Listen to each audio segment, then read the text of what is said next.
finishing off this year's Halloween series with something truly evil.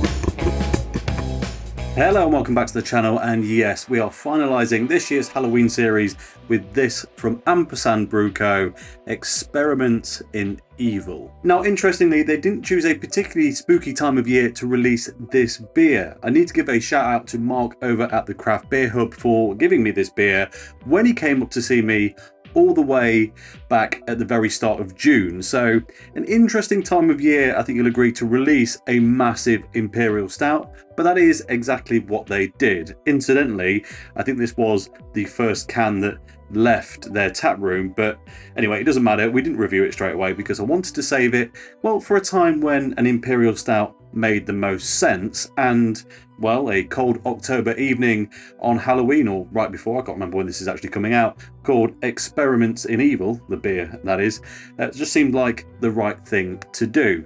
As I said, it is a whopping great Imperial Stout, and the description of this is Ampersand Brew Co, Experiments in Evil, Whiskey Barrel Aged Imperial Stout number 6, and this comes in at 10.5%.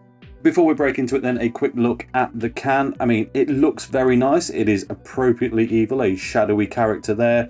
And you may notice on the bottom there, the whiskey is actually spelled with an E, so we can assume this is probably an American bourbon or Irish whiskey aged barrel. Most breweries tend to go for the American flair. There's some info on the back there, which we'll get into a little bit later on. But first, let's get this open. Oh, and whiskey barrel aged it definitely is. The aroma on that is, yeah, more whiskey than beer, at least on opening. Right then, in the glass, as you'd probably expect, this is the darkest of dark beers. Decent head on it for a 10.5% at the moment. Will it stick around? Probably not, but right now it looks nice, good. It's almost like a mocha coloured head on it. Bit bubbly, but not too bad at all. If I hold it up to the light, yeah, exactly what you would expect. Not a single bit of light peeking through that. That is the depthiest, darkest beer we've had in here for a while.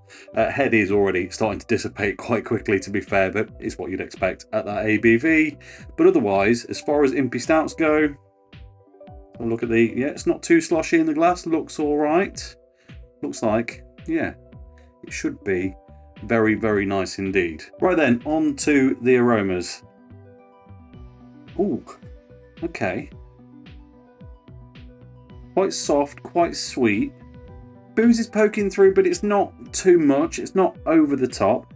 Not sure this is actually going to be a lactose beer, but it's got that kind of creamy, milky, kind of caramel latte coffee vibe going on. It's distinctly, yeah, sweet and roasty really is the route it's going down. There's not a lot in the way of specific notes though. It's kind of, yeah, very much giving an overall impression of a very boozy, very sweet Irish coffee. And when it comes to big heavy stouts like this, there's always arguments for things like cacao nib, licorice and so on. This one, if any of those, aside from the coffee of course, maybe just a lick of deep, dark, rich, raw chocolate, cacao nib, that sort of thing. But otherwise, yeah, pretty much as I already described. Now, this is a little warm, sorry, cold. This is a little colder than maybe it should be. It's been out of the fridge for about half an hour, but I reckon just based on the temperature in the glass that it may be just a touch below optimal, but we'll give it a go. It's going to be a slow drinker. It's a big 10.5% Imperial Stout. So by the time we get towards the end, we'll at least have a bit of a better idea. So let's get into it anyway, shall we? Cheers. Happy Halloween. Ooh, now, a lot of the time, I take a sip of a big, heavy Imperial Stout. I understand what they're trying to do, bring in loads of big, harsh, intense flavours to try and mellow out that, to be fair, fairly excessive ABV. And whilst I often enjoy and appreciate and understand that first sip, very frequently and very quickly I can tell that I probably wouldn't be bothered by an entire can of it. Like, it's nice to have a sip, it's nice to have a try, but ultimately, yeah, it's not doing enough for me for the longevity of the beer. However, it's still early days, and I might regret saying this, but off the bat, for a 10.5% Imperial Stout, this seems incredibly drinkable. So, what is going on in there then? Well, interestingly, as I took a sip, the aroma seems to have changed a little bit already. I'm not sure if that's... yeah, it has already, as it's starting to warm up. And it's actually getting notes, more cacao nib, maybe even an argument for a bit of toasted coconut in there, which is quite interesting. The body of the beer itself, it is, as the aroma suggested before though, quite kind of caramelly, vanilla, latte, coffee, but it's still quite tame in quite an intense way. It's a funny old one, this, because it is an Imperial Stout. It's big, it's bold, it's brash, but it doesn't feel like they've done too much with the additives. It all feels quite well balanced, core kind of, you know, the origin beer comes through itself. Loads of sweet notes, loads of roasty coffee notes, and I'll be honest, I do feel like there's one or two flavours delve down into that I just think will start to come out a bit as it warms up. I can't quite put my finger on them yet. Maybe it's licorice, maybe it's herbal. I feel like it's somewhere along those lines, but it's not really driving home just yet. But the majority of it, as I said, yeah, I mean, it's making me smile with every sip. It really is like the biggest, most indulgent, throw some chocolate, vanilla, caramel into a super strong coffee, then add a load of booze with it, and yeah, that is really where it ends up. Now, I'm going to break from my tradition of reviewing the whole beer and then taking a look at the can, because I just think this needs a bit of time to warm up to get the best out of it. So we're going to look at the can first, but I've already told you what I think is in there, my initial impressions. Whether the can will lead me down a different route, we'll see, but I'm pretty confident that those base flavors absolutely are what it's all about, but maybe, just maybe, we'll get something evolving a little bit later on. So, on the front of the can, Ampersand Brew Co. Experiments in Evil, a whiskey barrel-aged Imperial Stout number 6, 10.5%. And on the back it says, again, Experiments in Evil, whiskey barrel-aged Imperial Stout number 6.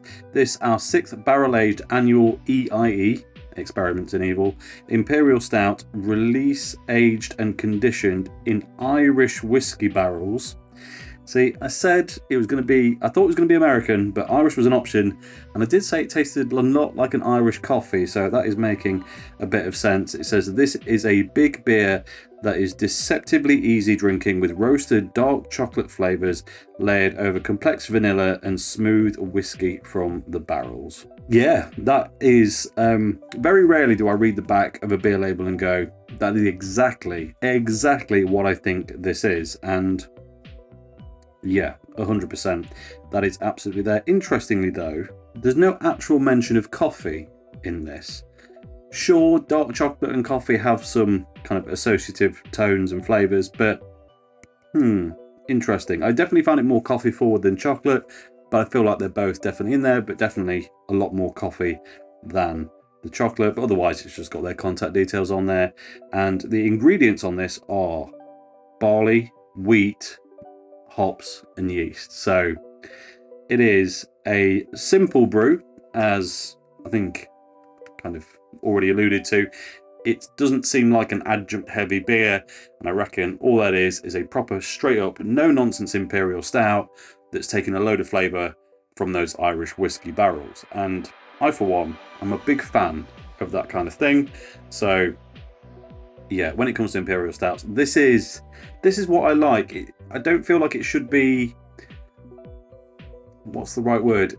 I was going to say overly difficult and complicated to get into.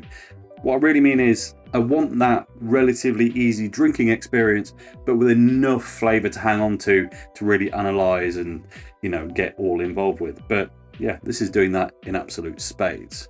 Right then, let's get into this one. Proper top to bottom taste test time to give it the full justification and basically what it deserves, to be honest. Proper analysis. It's definitely warmed up a bit since I started recording this video. We should be about there. Some people will take it a little bit warmer than this, I'm sure. Others also a little bit cooler. So we're kind of right down the middle here. Right then, right on the tip of the tongue. A little bit of jostling there, bit sweet, bit bitter, maybe a bit sour even, but not in the proper kind of conventional sour beer sense. It's more like, you know, the thing you get with sweet and sour sauces where it's like, is it, isn't it? It's kind of, they're just fighting between themselves. They've not got to the big taste buds yet to be able to really understand what's going on. Very light carbonation, but to be honest, that's exactly what you want in this type of beer. The mouthfeel is something we're not actually talked about yet, and we really should, because it rides the line beautifully for an easy to drink beer. It's not thick, but it's not washy. It's got enough kind of a slick, semi-indulgent mouthfeel, but without being so thick it just sticks to everything and makes you feel like the flavour is never ending. It's not refreshing by any means, but it's also not cloying and just, you know, in general a bit too much. It is absolutely spot on for me for this easier drinking style. If you had something with a bit more power behind it, a bit more intensity on the flavours, then maybe a thicker beer would be the way to go. But yeah, for me on this one, that is absolutely spot on. Anyway, first third of the tongue, again, it's bitter, roasty, but with a little hint of sweetness. It's more caramel, maybe a bit of vanilla, and it sits there. And now I don't know if this is because I've read the can, but I'm now struggling to determine whether that is kind of bitter coffee notes or slightly more rich, robust kind of bitter cacao nib. It's very nice in any event. It's really riding that line now down the middle. When it was colder, it was definitely more coffee forward. I think as it warms up, that chocolatey note is probably likely to come in a bit. Onto the mid palate. Bitterness drops off a touch, sweetness starts to amp up, and the booze really shows itself, but in a this tastes like whiskey sort of way, and not in a, you know, stabbing you in the mouth kind of assault kind of a way. It's distinctly sweet whiskey tones, which ultimately generally are kind of caramel, vanilla, that sort of thing. There's a bit of woodiness from the barrel in there, and that's almost taking it down the slightly nutty, savoury route. It is distinctly a woody middle, but I think that just mixing with the extra sweetness in the base beer is making something that could be interpreted as kind of like peanutty, maybe even kind of, you know, get the sweet peanuts with the flavouring on the outside. Yeah, something like that. But ultimately, if you delve down deep into it, it is whiskey barrel notes, which is exactly what you would expect from a whiskey barrel aged beer, of course. On to the back of the tongue then. Weirdly, the carbonation started to pick up a little bit, and this is where I'm getting that thing that I was trying to search for earlier. It's coming across now as more of like a really deep, rich kind of, you know, dark fruits, kind of fruit compote. Think Black Forest Gatto, which is something I say about a lot of heavy stouts at the minute. It's got that kind of flavour now. It's almost peeking into licorice, but it's not quite tart or bitter or just dark enough for that, but it's getting there. It's on its way. It's a nice little addition that's definitely not mentioned on the can at all. And I think that note is also the reason I place this more in being coffee-like, even though it's very sweet, inoffensive coffee, than cacao, because in a lot of, I guess, specialist coffees, thinking mainly like African coffees, Kenyan coffee, you do get this kind of extra fruity note. That, along with the cacao bitterness, which is very similar in experience to coffee bitterness, is coming together to provide that kind of thing. I don't know what that word was. Provide that kind of thing. The 10.5% is starting to get to me, it would seem. But I keep saying coffee. Ultimately, if you like coffee, you're probably going to like it. If you don't like coffee and just flip your switch to going, this is dark chocolate, then I don't think you're going to come out disappointed either way. And that bit right at the end there that is a little bit Black Forest Gatto-esque is actually very, very delicious indeed. And then we're on to the aftertaste, which in general is where a lot of big, heavy, impy stouts really start to work their magic. Given the darkness and the roastiness, actually it's not very drying, a little bit, but not intensely so. That fruity note carries on. pushes forward, the bitterness builds, and you're left with what is actually quite a nice, mellow, vanilla, almost boozy marshmallow thing right at the end there. It's not quite as sweet as that probably sounds, but you know, if you overburn a marshmallow and it becomes slightly bitter, I'm getting a bit of that kind of vibe about it. Ultimately, that's just heavily roasted malt and vanilla, but yeah, that is distinctly what it's reminding me of. Long-term kind of aftertaste. It's got a bit of that whiskey vibe, but it's not intense. It's just sitting there, resting away. And I don't think I've ever drank a 10.5 Impy Stout quite that quickly, because it is very, very drinkable. And that's really all praise to it. I know they said it on the back and it's probably designed that way, but I'm just finding this ever so more enjoyable than any number of hype Imperial Stouts I've had in the last year, to be honest, and beyond that, because it ticks all the boxes for me. It really does. It's just that much more approachable if you kind of like Impy Stouts, but occasionally have ones and you go, you know what, it was too much. It was over the top. It was unnecessarily aggressive in one way or another. This is your ticket, because whilst it's certainly not, you know, deprived of flavour, it's full, it's thick, it's there. It's all balanced. Again, it always comes back in these reviews to balance. And as far as Imperial Stouts go, that is one of the best balanced Imperial Stouts I think I've ever had. And I really can't sing any more praise than that. It is an absolute massive double thumbs up from me. I might have to see if I can get any more, because that is absolutely stunning. But that really is all I've got to say about it. So as always, thank you very much for watching. If you enjoyed this video, please like it. If you haven't already, subscribe if you would be so kind. And I'll catch you next time. Cheers.